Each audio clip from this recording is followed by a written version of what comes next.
വിവരം ടെലിവിഷനിലൂടെ അറിഞ്ഞാണ് കൂടുതൽ ആളുകളും എത്തിച്ചേർന്നുകൊണ്ടിരിക്കുന്നത്. ജനപ്രതിനിധികളും അതോടൊപ്പം തന്നെ മാധ്യമപ്രവർത്തകരുമാണ് ആദ്യഘട്ടത്തിൽ എത്തിയത്. എന്നാൽ പുല്ലാട് സ്വദേശിനി കൂടി ഈ അപകടത്തിൽപ്പെടുകയും അവർക്ക് ജീവഹാനി സംഭവിക്കുകയും ചെയ്തു എന്നുള്ള വിവരം അറിഞ്ഞ് കൂടുതൽ ആളുകൾ എത്തിച്ചേർന്നുകൊണ്ടിരിക്കുകയാണ്. കുഞ്ഞുങ്ങളെ സമാധാനിപ്പിക്കുക എന്നുള്ളതൊരു ബന്ധുക്കളെ സംബന്ധിച്ച് വലിയൊരു പ്രയാസമായി മാറിയിരിക്കുകയാണ്. കാരണം ഇന്നലെ വീട്ടിൽ നിന്നും യാത്ര പറഞ്ഞിറങ്ങിയ ഒരാൾ പെട്ടെന്നില്ലാതാകുന്ന ഒരു സാഹചര്യം, അതിനെ ഉൾക്കൊള്ളാൻ കഴിയാത്ത സ്ഥിതിയാണ് കുടുംബാംഗങ്ങൾക്ക് ആകെയുള്ളത്. എന്തായാലും അവരെയൊക്കെ തന്നെ സമാധാനിപ്പിക്കാൻ വേണ്ടിയുള്ള ഒരു ശ്രമത്തിലാണ് എത്തിച്ചേരുന്ന ആളുകളൊക്കെ തന്നെ ഉള്ളത്. പറഞ്ഞ് അറിയിക്കാൻ കഴിയാത്ത ഒരു വലിയ ദുഃഖമാണ് ഈ രഞ്ജിനെ നേരിട്ട് അവരുടെ കുടുംബാംഗങ്ങളൊക്കെ തന്നെ അറിയാവുന്ന ആളുകൾക്ക് ഉള്ളത്. ഇത്തവണ വന്നപ്പോൾ കണ്ടിരുന്നോ? ഇല്ല, ഇത്തവണ കണ്ടില്ല. കഴിഞ്ഞ തവണ വന്നപ്പോൾ കണ്ടതാണ്. അവധി നേടി പോവുകയായിരുന്നു. അതെ അതെ, ഇവിടെ കോഴഞ്ചേരിയിലെ ഗവൺമെന്റ് ഹോസ്പിറ്റലിൽ കയറാൻ വേണ്ടി ഒപ്പിടാനായിട്ട് വന്നതാണ്. അമ്മയൊക്കെ കണ്ട് സംസാരിച്ചിരുന്നോ? സംസാരിച്ചു. ഭയങ്കര ഒരു ദുരന്തമാണ്. നമ്മളെല്ലാവരും അത് ദുഃഖിതരാണ്. അതുകൊണ്ടൊന്നും കൂടുതൽ പറയാൻ പറ്റത്തില്ല.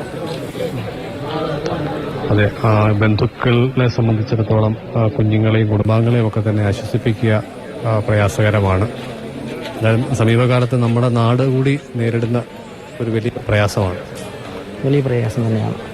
നമ്മൾ പ്രതീക്ഷിക്കാത്ത ഒരു സംഭവമായിരുന്നു ഇത്.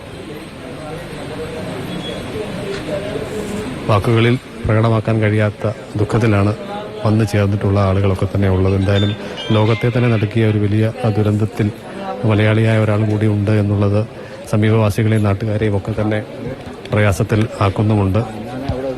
കുടുംബവുമായൊക്കെ അടുത്ത ബന്ധമുള്ള ആൾ കൂടിയാണെന്നാണ് മനസ്സിലാക്കുന്നത്.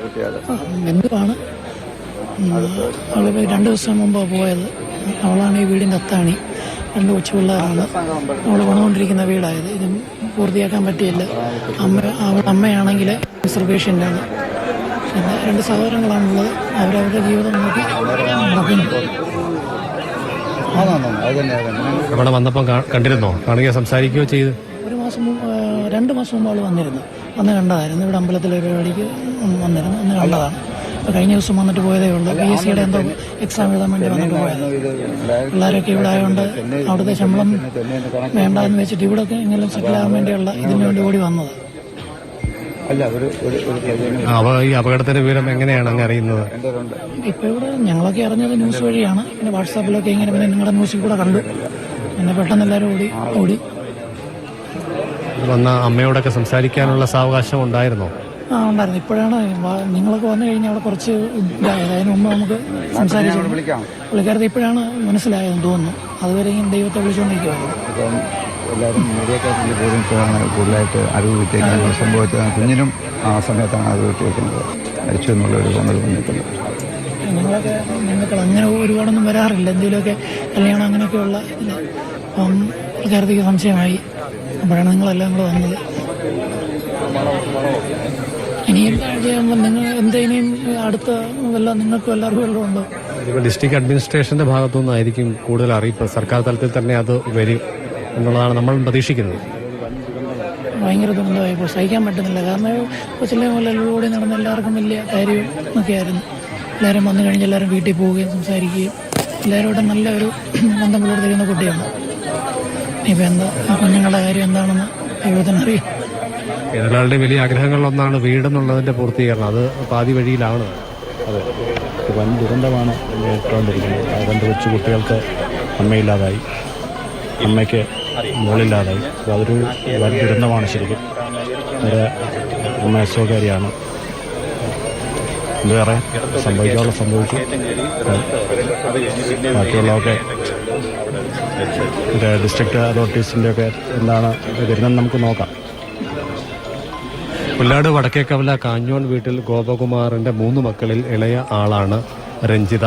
മൂത്ത് 2 സഹോദരങ്ങളാണ്. അവർ കുടുംബസമേതം മറ്റ് ഇടങ്ങളിൽ താമസിക്കുകയാണ്. രഞ്ജിത വിവാഹിതയാണ്. 2 മക്കളുണ്ട്. 15 വയസ്സ് പ്രായമുള്ള അതാണ് മൂത്ത മകൻ. ഇന്ദുചൂഡ് എന്നാണ് പേര്. 7ാം ക്ലാസ് വിദ്യാർത്ഥിനി ഇതികയാണ് മകൾ. അച്ഛൻ ഗോപകുമാർ വർഷങ്ങൾക്ക് മുമ്പ് തന്നെ മരണമടഞ്ഞിരുന്നു. പത്തനംതിട്ട ജില്ലാ ആശുപത്രിയിൽ നഴ്സായി ജോലിയിൽ പ്രവേശിച്ച രഞ്ജിത അവധി നേടി വിദേശ രാജ്യങ്ങൾ, കുവൈറ്റ് അടക്കമുള്ള രാജ്യങ്ങളിൽ ആദ്യഘട്ടത്തിൽ ജോലി ചെയ്തെങ്കിൽ 1 വർഷം മുൻപാണ് UK ജോലിക്ക് പോവുകയും അവിടെ ജോലി പ്രവേശിക്കുകയും ചെയ്തത്. അതിനുശേഷം അവധി നീട്ടിയെടുക്കുന്ന ആവശ്യത്തിലേക്ക് കൂടിയാണ് ഏതാനും ദിവസങ്ങൾക്ക് മുൻപ് എത്തിയത്. തുടർന്ന് പുല്ലാട്ടെ വീട്ടിൽ നിന്ന് ഇന്നലെ ഉച്ചയ്ക്ക് 2:30 കൂടിയാണ് യാത്ര പറഞ്ഞിറങ്ങിയത്. അങ്ങനെ ട്രെയിൻ മാർഗം ചെന്നൈയിലെത്തി അവിടെ നിന്ന് വിമാനമാർഗം ഉള്ള യാത്രയായിരുന്നു. കണക്ഷൻ ഫ്ലൈറ്റിൽ UK പോകുകയാണ് ഈ ലോകത്തെ നടുക്കിയ വലിയ ദുരന്തമുണ്ടായത്. ആദ്യഘട്ടത്തിൽ അപകടത്തിൽപ്പെട്ടു എന്നുള്ളത് മാത്രമായിരുന്നു വിവരമെങ്കിൽ ജില്ലാ ഭരണകൂടം അത് മരണം സംഭവിച്ചവരുടെ കൂട്ടത്തിൽ രഞ്ജിതയുമുണ്ട് എന്നുള്ള വിവരങ്ങൾ കൂടി പങ്കുവെക്കുന്നുണ്ട്. ഇത് വാർത്ത സ്ഥിരീകരിച്ചുകൊണ്ട് പ്രതികരിച്ചത് ജില്ലാ കളക്ടർ S. പ്രേംകൃഷ്ണനാണ്. അദ്ദേഹം കുടുംബാംഗങ്ങളെ സന്ദർശിക്കുന്നതിനായി രാത്രിയോടുകൂടി എത്തിച്ചേരും എന്നുള്ളതാണ്. ഔദ്യോഗികമായ മറ്റൊരു യാത്രയിലായതിനാൽ വൈകിട്ട് 7 മണിക്ക് അടുത്ത് കുടുംബാംഗങ്ങളെ കണ്ട് ഈ വിവരങ്ങൾ നേരിട്ട് അറിയിക്കുമെന്നുള്ളതാണ് നമുക്ക് ലഭ്യമാകുന്ന വിവരം.